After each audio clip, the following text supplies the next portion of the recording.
There is a moment where you actually come to a sense of consciousness and you're looking at how everyone's earning a living. You have your 9-to-5 workers. You have my cousin that's the leader of a church. He's serving hope. You have my older brothers that's a little bit closer age. They're serving dope. And then you have my father that's retired. What's my options? As a kid, I'm going to school every day. I'm getting on the bus. I'm asking my father, like, hey, can I go to the store and get them Jordans? We can't afford that.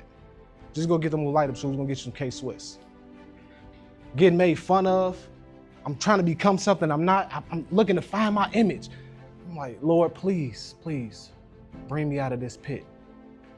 And I remember every day in Sunday school, there would be moments where we talked about how Jesus died on the cross and he had to descend to hell first. And then he had to come up.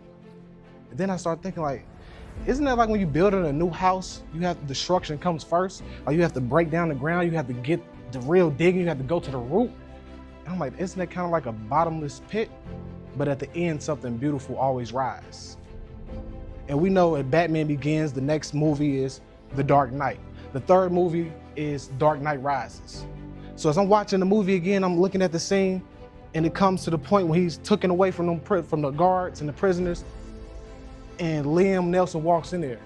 He says, if you devote yourself to something more than an ideal and no one else can stop you, you become something else. And Christian Bale replied, what is that? A legend, Bruce Wayne, a legend. Here I am, 2012, the height of the gun rise in Chicago. I just had a newborn daughter. 8 months later, I'm set up, gunpoint. Sitting in my car, get out of the car. Do I panic? Do I listen?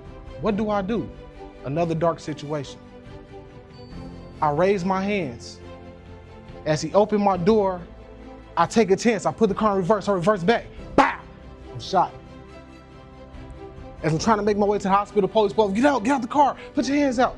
I'm like, he's shot. Calm down, put your hands up, get out the car. We get out the car. Raised my hands, they found out I'm shot, and they took me to the hospital. They never removed the bullet, but I'm glad, because it reminds me every day, no matter what dark space you're in, you can make it out. And here's the thing, there was another scene in Batman Begins, and you know how that scene played out? He simply said, when it comes to the fears of others, before you can manipulate it, you must master your own. So here's the question I pose to you all. When you're in that pit, you're in that dark space, what skill set can you develop? Like he developed his fighting skills. What tools can you use to actually be like the catapult in an Olympic race and you're about to jump and you come up and you're tracing your dreams, you're about to fall and you land. So here's the question. Are you ready to begin?